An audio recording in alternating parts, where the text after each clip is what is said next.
안녕하십니까, 레필입니다. 2월 20일 두산 에너빌리티 보도록 하겠습니다. 증시 먼저 보겠습니다. 코스피 0.8% 하락했고요. 코스닥은 0.9% 상승했습니다.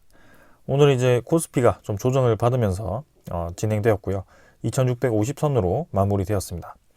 외국인 투자자는 1000억 정도 매수했고 기관 투자자 3400억 매도하면서 진행되었습니다. 코스닥은 0.9% 상승했고요. 860포인트로 마무리되었습니다. 외국인 투자자는 800억 정도 매수했고요. 기관 투자자가 1000억 정도 매도하였습니다. 코스피는 2700선 근처까지 또 이제 밀어 올렸다가 오늘 다시 한번 조정을 받으면서 진행되었습니다. 그래서 이번에 다시 조정을 받고 떨어진다면 고점 부근에 있는 그 라인을 다시 한번 저항을 받고 떨어지는 상황이 되는데요.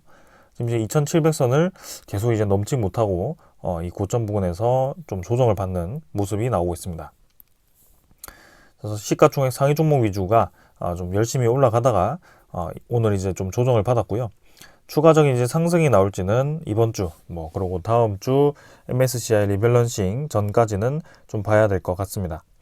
외국인 투자자가 꾸준히 좀 유입이 되고 있기 때문에 그런 것들 좀 생각하면서 계속 지켜보겠습니다. 투자 수급은 기관 투자자가 이제 3,400억을 매도하면서 오늘 코스피의 주요 매도 원인이었던 것 같습니다. 그래서 금융 투자가 좀 많은 매도를 했고요.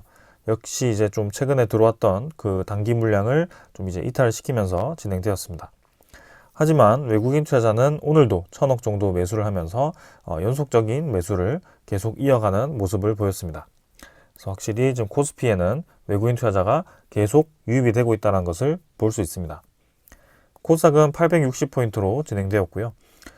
좀 천천히 올라가긴 하지만 확실히 이제 힘을 주면서 올라가주고 있습니다. 그래서 2차 전지 테마 위주로의 그런 움직임이 계속 올라갔다가 떨어졌다가 반복을 하고 있는 그 상황 속에 조금씩 이제 다른 종목들도 힘을 받으면서 이 상승세를 유지하고 있습니다.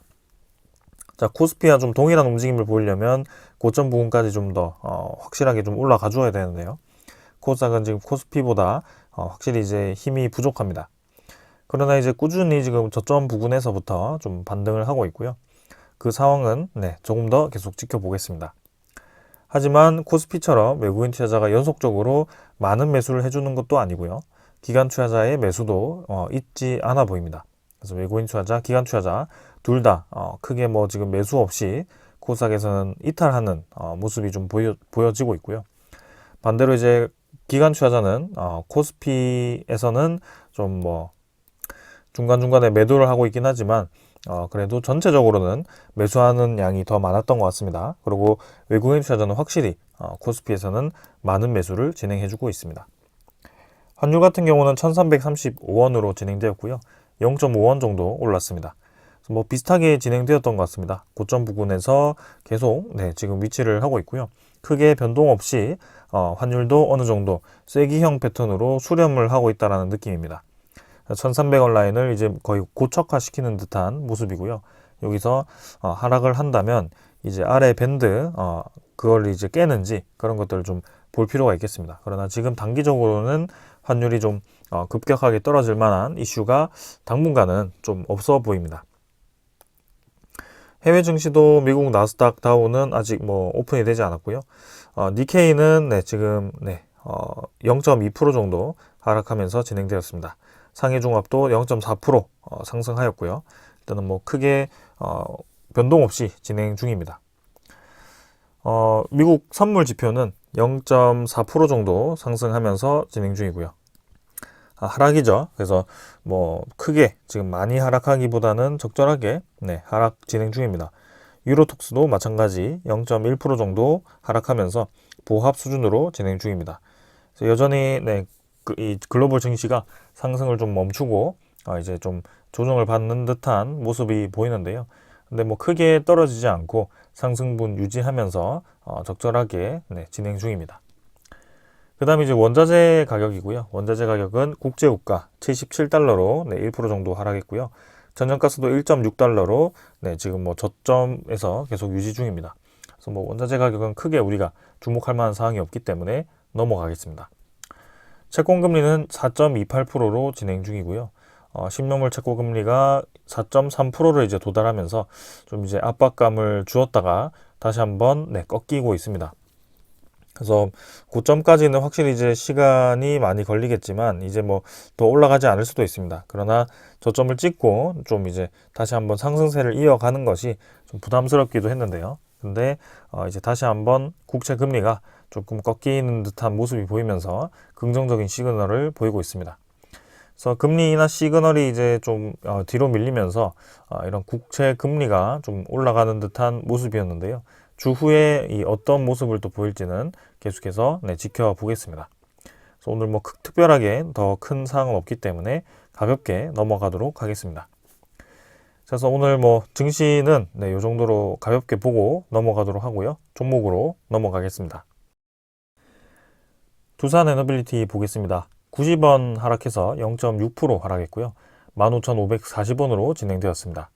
자, 오늘도 뭐 상승 시작으로 해서 코스피 밀리면서 같이 눌러진 것 같습니다. 그래서 코스피의 하락분과 거의 동일하게 진행되었고요. 사실 뭐 매일 거의 비슷하게 최근에는 움직임이 나오다 보니까 지금 뭐 제가 이 영상 시장의 멘트도 거의 비슷해 보입니다, 이제는. 그래서 그만큼 지금 두산에너빌리티가 별다른 움직임이 없이 진행 중이다. 시간의 거래도 보시면은 뭐 거의 변동이 없습니다. 수백 주 정도의 시간의 거래가 있을 만큼 지금은 거의 뭐 거래가 멈췄다라고 봐도 무방하고요. 일별 거래도 180만 주로 지금 뭐 거의 없습니다. 그래서 매일매일 거래량을 보시면 180만 주, 200만 주, 140만 주 이렇게 뭐 100만 주대, 200만 주대 많으면 이제 300만 주, 500만 주인데요. 그걸 이제 다 평균을 해봐도 사실 매일 거래량이 한 200만 주, 250만 주 정도 그 수준일 것 같습니다. 그렇다는 것은 한 달 내내 거래를 해도 한 뭐 5천만 주 정도 그 수준밖에 되지 않는 거고요. 두산에너빌리티 총 주식수가 6억 4천만 주인 것을 감안을 한다면 전체 10%조차도 지금 한 달 동안 거래가 되지 않는다라는 뜻입니다. 그만큼 지금 물량이 잠겨 있다라고 볼 수가 있고요. 주식수가 많기는 하지만 전체적으로 거래 회전이 되지 않고 있다라고 보시는 것이 맞습니다. 그래서 두산에너빌리티가 뭐 시장의 소외가 된 것처럼 보이긴 하지만 저는 이제 좀 다르게 보고 있다는 것을 계속 말씀드리고 있고요. 시장의 소외가 되었다라기에는 외국인 투자자가 좀 너무 많은 매수를 연속적으로 진행을 해주고 있습니다. 그리고 그런 횡보하는 구간 동안에서 개인 투자자만 계속 이탈을 한다는 것도 하나의 포인트이고요. 두산에너빌리티가 현재 처한 그런 환경이라든지 기업의 성장성 그리고 두산에너빌리티 기술력을 활용한 그런 추가적인 수주 가능성들을 보았을 때는 앞으로는 확실히 좋은 움직임을 기대할 수 있을 그런 자리입니다. 그래서 당장에서 이제 주가가 움직이지 않아서 굉장히 답답하지만 분명히 이제 움직일 만한 그런 명분이 나온다면 올라가게 되어 있습니다. 그래서 그 명분이 계속 이제 밀리면서 어영부영 이제 2월 말까지 왔습니다. 그래서 일주일 정도 뒤면 2월도 이제 끝나게 되고요. 3월 들어가서 이제 3월 달 장이 열리게 되는데 그때 이제 2월까지는 제가 MSCI 리밸런싱 관련해서 외국인 투자자 물량이 이렇게 만기까지 유입이 되거나 이탈할 수 있는데요. 지금 이제 유입되는 것으로 보여집니다. 그래서 2월 이후에 있을 이제 3월 장에서 어떤 움직임을 보이는지 그런 것들을 좀 살펴보면 되겠습니다. 자, 어제와 유사하기 때문에 차트도 간단하게 보겠습니다. 21선, 61선, 5일선 모두 모여 있고요. 121선도 마찬가지고요. 결국에는 이 양훈그룹마저도 횡보하면서 옆으로 기고 있습니다. 그래서 21선 위로 이제 트는 상황을 만든 채로 진행 중이고요. 61선도 이제 위로 튼 지가 오래되었습니다.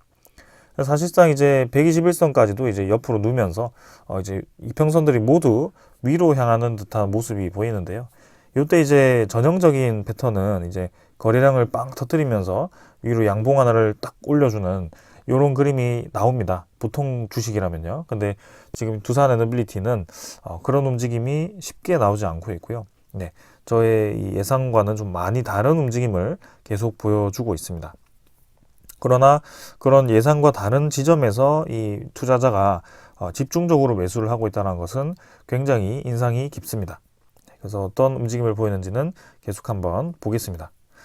자, 241선을 보게 되면 이 장기 이평선이 위로 꺾이다가 아래로 꺾이다가 이제 위로 드는 지점이 아주 장기적으로 두산 에너빌리티가 추세를 전환했다라고 평가할 수 있는 부분인데요. 사실 그 올라갈 수 있는 지점이 요 지점이었는데 요때 이제 두산 에너빌리티 관련해서 뭐 온갖 악재를 이제 때려 부으면서 주가를 눌리는 듯 했습니다. 그래서 우리가 이제 2만 원까지 회복을 했다가 이렇게 쭉 떨어져서 꽤나 오랜 시간을 또 이렇게 옆으로 기고 있는데요. 결국에는 241선이 위로 저는 들리면서 좀 이런 자리를 다시 돌파를 하면서 진행될 거라고 보고 있습니다. 자, 그럼 이제 돌파를 했을 때 이 최고점 자리 2만원 선을 돌파를 하는 것이 핵심 포인트가 될 것 같고요. 지금 큰 박스권에서 아래 두 지점에 이제 점을 찍었고, 그 다음에 이제 고점을 한번 찍어야 되는데요. 그 고점이 언제 지키는지는 차근차근 좀 봐야 될 것 같습니다. 그러나 지금 이제 올해 있을 그 상반기의 이벤트들을 좀 보았을 때는 좋은 소식이 박자가 맞으면 확실히 두산 에너빌리티 힘 받으면서 좀 올라갈 수 있을 거라고 보고 있습니다. 자, 그래서 사실상 이제 월봉 입장에서 보면 지금 이제 15만 주 정도까지 15만 원까지 올라갔던 두산 에너빌리티였는데요. 근데 요때와 이제 요때는 완전히 다른 가격대이기도 하고, 그리고 주식 수 자체가 다릅니다. 그래서 어떻게 보면 이제 여러분들이 비교할 수 있는 것은 주당 가격, 그죠? 주당 가치라고 볼 수도 있고, 그 주당 가치를 모두 합한 것을 이제 시가총액이라고 표현할 수가 있습니다. 그래서 시가총액을 비교할 수도 있습니다. 그럼 이제 요때 이 전성기 때의 시가총액은 한 17조에서 18조 정도로 두산 에너빌리티가 형성이 되었었습니다. 근데 지금은 지금 한 10조 정도로 형성이 되어 있고요. 이 3만 원 정도의 고점에서도 주식수가 지금과는 좀 달랐기 때문에 제 기억상으로는 한 15조 정도로 기억을 하고 있습니다. 그래서 지금 이 주식수가 이제 다 늘어난 시점에서 현재 주가 기준으로 해서 2배 정도 시가총액이 간다 했을 때는 이제 3만 원을 가면 20조 정도의 시가총액이 나오는데요. 그러면 두산 에너빌리티는 역사상 가장 높은 시가총액을 달성하게 되는 셈입니다. 자, 그만큼 이제 사업성이 많이 개선이 되어야 될 것 같고, 전성기 대비해서 그리고 이제 이 매출액과 수주 잔고가 늘어나야지 될 것 같습니다. 근데 우리가 지금 보는 이 두산 에너빌리티는 확실히 그럴 자격이 있어 보이고요. 그리고 단순히 이제 이 2007년과 비교했을 때, 절대적으로 비교했을 때 시가총액을 말씀드리고 있지만, 사실 요때 이제 2007년대에 시가총액 18조 정도라고 한다면 코스피 전체에 상당한 비중을 차지하고 있을 겁니다. 근데 최근에서의 그 18조는 사실 이제 코스피 상위 종목 한 20위 안에도 들어갈지도 좀 애매한 상황이거든요. 그만큼 이제 시가총액이 많이 올라와 있습니다. 이 코스피 전체가. 그리고 코스닥도 마찬가지고요. 그래서 지금 현재 이 코스피의 그런 외국인 투자자의 지분율이라든지 그 다음에 투자자들의 투자 규모, 전체적인 시장 규모로 따져 보았을 때는 저는 이제 전성기 이상이라고 한다면 이 18조 이상도 그냥 충분히 넘어갈 거라고 좀 보고 있습니다. 그래서 그런 것들을 좀 천천히 계속 지켜보려고 하고 있고요. 두산 에너빌리티 충분히 그럴 자격이 있다라고 봅니다. 그래서 관건은 이제 월봉 거래량이 언제 늘어나는지가 관건일 것 같고요. 전성기 때 그런 상승세를 좀 보여줄지 기다리고 있습니다. 그래서 거의 뭐 10개월 동안 이렇게 거래량을 점진적으로 줄여버리면서 횡보만 하고 있는 상황이죠. 이것도 이제 만든 것처럼 거래량을 계속 매달 줄여가고 있는 상황입니다. 그래서 이제 거의 이제 최저 거래량으로 수렴을 한 상황 속에 이제 그런 소식을 기다리고 있는 약간 이제 폭풍 전야 느낌이죠. 그래서 그런 것들을 좀 지켜보고 있습니다. 자, 그래서 일단 기술적인 부분은 이 정도로 좀 확인을 했고, 일별 거래량 중에 일단 거래량이 증가하는 것이 중요하고, 여기서 이 수렴 구간을 상방으로 이제 돌파하는 것을 좀 기다리면 되겠다. 근데 그 시기는 지금 2월을 넘어설 가능성도 상당히 농후해 보인다. 이렇게 말씀드리겠습니다. 자, 그 다음은 기관 투자자가 33만 주 매도했고요. 외국인 투자자는 25만 주를 매수했습니다. 기관 투자자는 금융 투자 위주로의 매도가 있었고, 투시는 5만 3천 주 매수, 그 다음에 연기금 투자자가 19만 주 정도를 매도했습니다. 최근에 연기금 투자자는 지금 이제 두산 에너빌리티에서 다시 좀 이탈을 하고 있고요.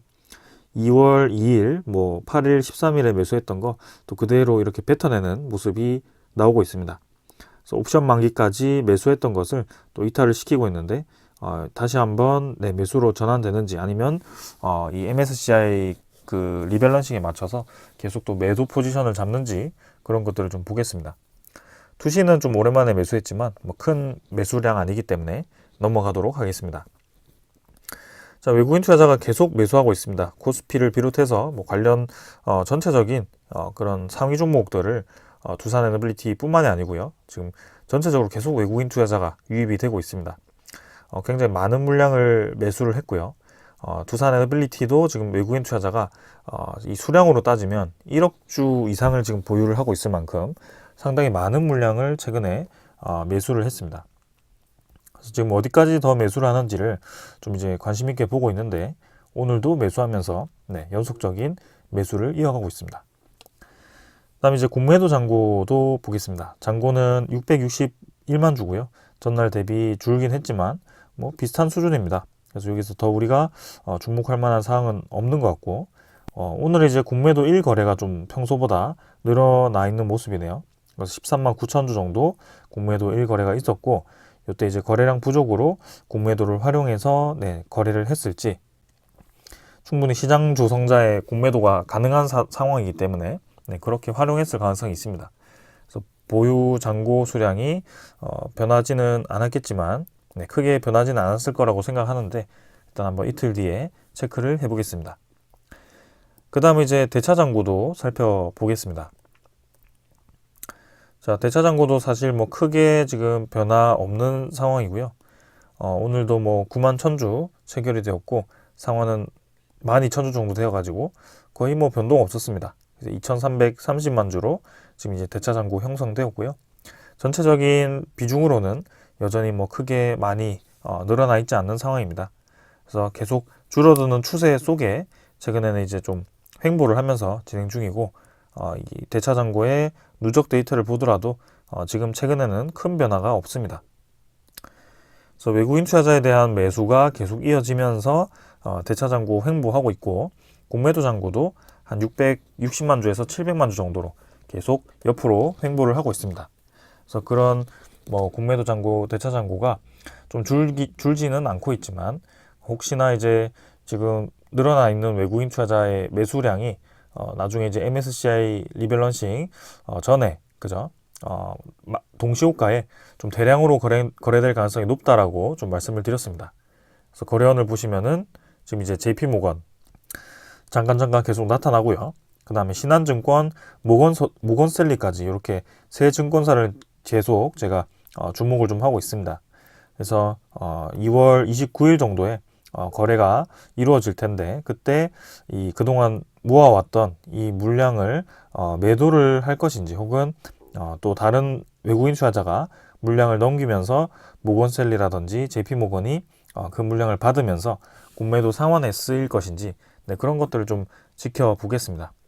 일단 전체적으로는 확실히 지금 매수 상위 종목, 매수 상위 이 증권사들이 모두 외국인 투자자 증권사입니다. 그만큼 외국인 투자자가 많은 매수를 진행을 했습니다. 60일 동안. 일단은 계속해서 지켜보겠습니다. 그 다음에 이제 외국인 추적 물량이고요. 추적 물량이 25만 주 동일하게 진행되었습니다. 당일도. 전일은 70만 주 정도 진행되었고요. 자, 당일도 25만 주 플러스로 진행이 되면서 외국인 보율이 15.79%까지 증가를 했습니다. 그래서 지금 거의 16%까지 올라왔다라고 해도 과언이 아닐 거고요. 지금 계속적으로 연속적으로 매수를 해주면서 상당히 많은 물량을 이렇게 매수를 해주고 있습니다. 그래서 결국에는 1억 주 이상을 지금 보유를 하고 있고 외국인 투자자 15.8%까지 이렇게 보유하면서 전체적인 이제 물량을 계속 흡수를 하고 있더라라고 보시면 되겠습니다. 자, 그래서 이제 적은 거래량 속에 계속 이제 물량을 매집해 나갈 것인가, 아니면 이제 한번 움직일 만한 그런 기회를 볼 것인가, 그런 것들을 보겠습니다. 그래서 기술적인 부분은 저 정도로 이제 다 말씀을 드리고요. 자, 오늘 이제 준비한 소식들 전달하겠습니다. 오늘은 뭐 직접적인 소식이 없기 때문에 전체적인 뭐 스케줄을 한번 확인해 보고 그 관련된 소식들 좀 한 번씩 짚고 넘어가도록 하겠습니다. 일단 뭐 요것부터 한번 보겠습니다. 한수원 사장이 이제 직접 고준위법에 대한 얘기를 했고요. 고준위법 때문에 건식 저장 시설이 늦어지면 전기 요금에 대한 부담이 가중된다 라는 얘기입니다. 이 전기 요금이 이제 부담된다라는 것은 원자력 발전에 대한 가동 중지가 되면 원자력 발전이 값싼 전기를 생산할 수 없다라는 가정하에 지금 이제 그 전기료가 올라간다라는 표현을 한 것 같고요. 지금 계속해서 우리도 주목하고 있는 것이 특별법이죠. 고준위 방패장 건설 그런 선결 조건에 대한 특별법이 아직까지 국회에서 통과되지 않고 있습니다. 이제 2월 29일이면 2월이 끝나는데요. 그때가 이제 마지막 국회 이제 그 법안을 통과시킬 수 있는 기회라고 합니다. 그래서 그게 이제 통과되지 않고 국회가 이제 이번에 마무리가 되면 4월 총선 이후에 다시 한번 또 국회를 꾸리는 시간 동안 3개월 정도가 또 시간이 걸릴 건데요. 그 기간이 또 지나고 국회에서 다시 법안 발의를 하고 그걸 검토하는 시간까지 하면 결국에는 이제 원전을 멈추겠다라는 뭐 그런 의도죠. 그래서 어떤 이유에서든 간에 우리나라의 지금 멀쩡한 그 에너지원을 멈춘다라는 것은 상당히 이제 타격이 크고 비합리적입니다. 그래서 지금 해결을 해야 된다라는 것을 이제 한수원 사장이 직접 나서가지고 얘기를 하고 있는 것입니다. 그래서 2월 임시국회가 마지막이라고 생각하고 이제 최선을 다하겠다라는 얘기고요. 최선을 다한다는 것을 이제 설득하는 거죠. 그래서 이제 건식 저장 시설을 이제 빨리 만들어야 되는데 요거 중에 이제 캐스크가 지금 이제 두산 에너빌리티가 납품 계약을 했죠. 그래서 이 건식 저장에 대한 용기도 두산 에너빌리티가 생산하기 때문에 이게 이제 통과가 되면 본격적으로 이제 아주 장기적으로 계속 매출을 발생시키고 수주를 할 것으로 기대가 됩니다. 또 건식 저장에 대한 그런 캐스크도 두산 에너빌리티가 기술을 개발했고 지금 이제 우리나라에서 유일하게 생산할 수 있는 기업이다 보니까 또 아주 좋은 기술력을 가지고 있습니다. 자, 그래서 만약에 이제 이게 통과가 안 되면 이제 2030년부터 한빛 원전부터 차례로 포화가 될 거고요. 거기에 대해서 이제 이 원전이 멈추게 됩니다. 그래서 포화되면서 멈추고 수명을 다해서 멈추고 이제 계속해서 이제 그런 상황들이 생기면 기존의 에너지원이 이제 공백이 생기는데요. 그런 공백을 이제 어떻게 메울 것인가도 상당히 이제 머리가 아플 겁니다. 그래서 지금 11차 전력 소급 기본 계획도 이 고준위 방패장 건설에 대해서 계속 이제 염두를 해두고 기다리고 있는 듯한데 2월 말에 그 소식이 이제 날지 그런 것들을 기다려 보겠습니다. 자, 그래서 결론적으로 말씀드리면 지금 이제 상반기의 스케줄을 좀 살펴보았을 때는 2월 달에는 저 이제 2월 말까지 고준위 방패장 건설에 대한 특별법이죠. 고준위 특별법이 통과되는지 봐야 될 것 같고요. 그거와 함께 이제 통과될 수 있는 것이 해상풍력 특별법입니다. 그래서 해상풍력 특별법도 두산 에너빌리티에 도움이 될 수 있거든요. 그래서 이 두 가지를 또 봐야 될 것 같고 플러스해서 이제 MSCI 리밸런싱 관련한 그런 외국인 투자자에 대한 수급들 살펴보면 되겠습니다. 그 다음에 3월로 가게 되면 3월은 뭐 사실 큰 소식은 없지만 굳이 말씀드리자면 이제 폴란드 퐁투누프 원전이죠. 두 기에 대한 그런 이제 타당성 조사를 한수원과 계약을 하게 됩니다. 이때 이제 타당성 조사 용역 체결과 함께 이제 한수원에 대한 지분 참여율, 그죠? 이 프로젝트에 대한 지분에 대한 그런 검토를 할 건데요. 그게 이제 49%가 확정되어서 합작사 설립까지 하면은 아마 요 보험 계약까지 체결을 할 것 같습니다. 그게 이제 올해로 예상이 되고 있고요. 부지가 완벽하게 선정이 되고 건설이 들어가야지만 건설 들어가기 직전에 그렇게 계약을 한다라기보다는 지금 이제 웨스팅하우스도 작년 이제 재작년 10월이죠. 그때 이제 수주를 했고 사실 아직까지도 착공에 들어가지 않았습니다. 그리고 그 자금 조달 계획까지도 아직 발표가 되지 않았고, 그 다음에 지금 주기기에 대한 제작업체도 선정을 하지 않은 상황인 것 같아요. 그렇다고 한다면 지금 1년이 지나고 이제 1년 한 반 정도가 지난 시점에 폴란드 이 1차 사업이 아직까지도 네, 그렇게 이제 지지부진하다 이렇게도 볼 수도 있습니다. 근데 반대로 생각하면 지금 이제 본계약 체결 자체가 그렇게 이 원전 사업 자체가 모든 게 다 정해지고 진행되는 것은 아니다. 그렇게 볼 수 있습니다. 그래서 퐁두누프 원전 2기도 지금 이제 우리가 올해에는 네, 본계약 체결을 하지 않을까라는 기대감을 가지고 있고요. 그다음에 최근에 이 분위기에 의하면 웨스팅하우스와 우리나라가 또 협력을 한다면 네, 거기에 대한 이 폴란드 1차분 1차 사업도 또 협력을 할 수 있지 않을까 그런 기대감을 가지고 있습니다. 건설은 이제 벡텔이라든지 그런 건설사들과 웨스팅하우스가 하긴 하겠지만 그 이제 안에 들어가는 주기기를 과연 이제 누가 맡을 것인가 이게 핵심 포인트가 될 것 같고 그게 또 우리가 주목하고 있는 포인트 중에 하나입니다. 자, 그래서 두산 에너빌리티가 아무래도 미리 만들어 봤고 AP1000 모델 만들어 봤고 납품해 봤고 납기 잘 지키고 값도 싸고 네, 그렇기 때문에 그리고 이제 설계도를 뭐 여기저기 뿌릴 수가 없죠. 웨스팅하우스 입장에서도 이미 줬던데 또 줄 가능성이 높습니다. 그래서 만들어 봤던 데를 계속 공략할 가능성이 높기 때문에 굳이 두산 에너빌리티를 네, 거절할 이유는 없어 보이고요. 물량이 너무 많아서 이제 두산 에너빌리티가 생산하기가 어렵다라고 한다면 뭐 대체 이 사업자를 좀 찾긴 하겠지만 그렇다고 모든 걸 대체하지는 않겠죠. 네, 그래서 제2의 사업자를 찾겠죠. 근데 그렇지 않고서는 좀 줬던 데를 또 주지 않을까라는 그런 기대감을 또 가지고 있습니다. 자, 3월은 이제 그 정도로 넘어가면 되고 이제 4월로 들어가게 되면 현대건설과 함께 이제 이 웨스팅하우스가 불가리아 원전에 대한 그런 수주를 했는지 확정이 됩니다. 지금 뭐 어제까지 이제 소식에 의하면 거의 뭐 유력하고 거의 확정적으로 얘기가 나왔습니다. 그래서 이 불가리아 원전은 지금 다시 한번 여기 내용을 살펴보면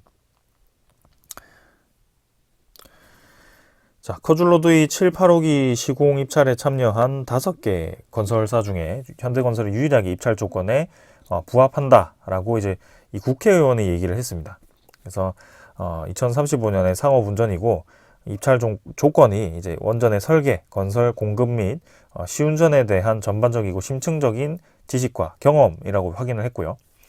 5개사 중에 미국의 벡텔사와 플로르사 각각의 자회사가 PQ를 위한 자료를 제출했지만 기술 및 재정적인 요건을 충족하지 못해서 최종 선정에서 제외가 되었다. 요거는 굉장히 저는 중요한 내용인 것 같습니다. 그래서 지금 웨스팅하우스가 협력사로 지정했던 그런 기업들이고요. 그 기업들이 지금 기술과 재정적인 요건을 충족시키지 못한다는 얘기가 나왔습니다. 불가리아 프로젝트에서는 벡텔사와 플로르사가 충족을 하지 못했고 체코 원전에서는 웨스팅하우스사가 충족을 하지 못했습니다.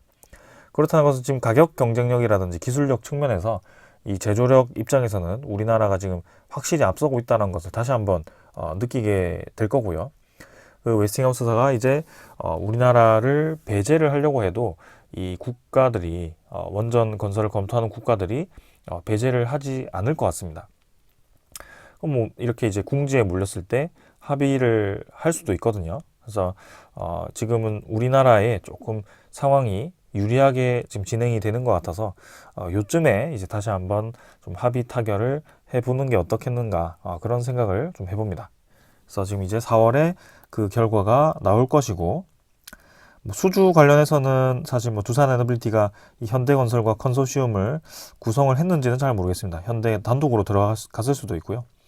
이집트 같은 경우도 이제 엘다바 원전이 현대건설과 이제 두산 에너빌리티가 합작사로 이제 들어갔다가 현대건설이 빠지면서 지금 두산 에너빌리티 단독으로 들어갔는데요. 이 신한울 3, 4호기도 현대건설과 두산 에너빌리티가 합작이고요. UAE 바라카 원전도 현대건설과 두산 에너빌리티, 그 다음에 삼성물산 이렇게 세 건설사가 합작했습니다. 그래서 이 불가리아 원전도 마찬가지 현대건설이 단독으로 할지 아니면 두산 에너빌리티가 껴서 또 그렇게 합작사로 들어갈지 그거는 한번 지켜보겠습니다. 규모가 만만치 않거든요. 대형 원전 2기이기 때문에. 자, 그 다음에 이제 뭐 5월로 가면은 일단 4월에 우리나라 이제 총선이 있고 그 뒤에 발표가 될지 이제 3월에 발표될지는 모르겠지만 11차 전력 수급 기본 계획이 있습니다. 그래서 11차 전력 수급 기본 계획 올해 초 뭐 작년 말부터 좀 얘기가 나왔는데 아직까지도 발표가 되지 않고 있습니다. 그래서 굉장히 베일에 쌓여 있고요. 뭐 찌라시 아닌 찌라시로 계속 소식만 들려오고 있습니다. 근데 확정적인 것은 신규 원전 건설에 대한 그 내용이 들어갈 것 같긴 합니다. 네.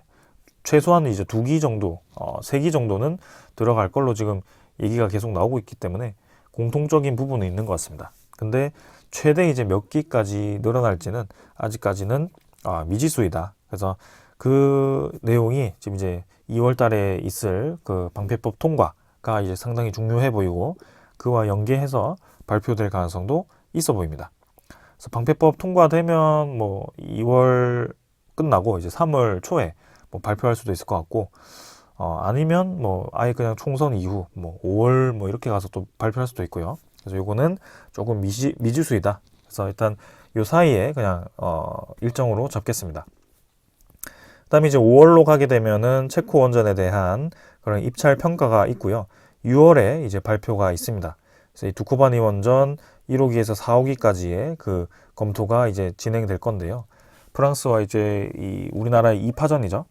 그래서 지금 웨스팅하우스가 배제된 상황 속에 또 2파전이기 때문에 뭐 끝까지 이제 지켜봐야 되겠지만 이 체코도 지금 이제 사실 비용이 부족하다라고 합니다. 이 원전 4기까지 건설하기에는 상당히 이제 비용이 부족한 것 같은데 그래도 4기를 한 이유는 한 기당 단가가 너무 비싸기 때문이죠. 어차피 더 지을 거면 아예 그냥 4기를 검토해서 값싸게 그냥 한 번에 시작하자 이렇게 얘기를 한 것 같고 그리고 그런 단가가 중요하다면 당연히 우리나라가 상당히 유리하다라고 볼 수가 있겠습니다. 지금 이 상반기 동안 핵심만 말씀드리면 코줄로이, 그죠? 불가리아 원전, 그 다음에 체코 원전, 폴란드 퐁트누프 원전이 이제 상반기가 될지 하반기가 될지 모르겠지만 이렇게 이제 세 국가에 대한 원전 소식이 있을 것 같고요. 그다음에 하반기로 가면 이제 루마니아 원전에 대한 그런 이제 이 설비 개선 공사가 또 있습니다. 그거 이제 이탈리아와 캐나다와 이제 합작으로 해서 들어갔고 우리나라가 이제 수주만 받으면 되는데 계약만 하면 되는데 사실 수주는 한 겁니다. 그래서 계약을 이제 연내 앞두고 있기 때문에 거기에 또 두산 에너빌리티가 들어가 있거든요. 또 그런 이제 계약도 있고요. 총 4개 정도의 이제 국내 신규 원전 건설 계획까지 포함이 될 겁니다. 그래서 이런 것들이 이제 다 중요한 소식들이고 두산 에너빌리티의 올해 수주라든지 매출에는 인식이 되진 않지만 중장기적인 그런 로드맵 그리고 수주의 가능성에 대해서 제시를 할 수 있는 거죠.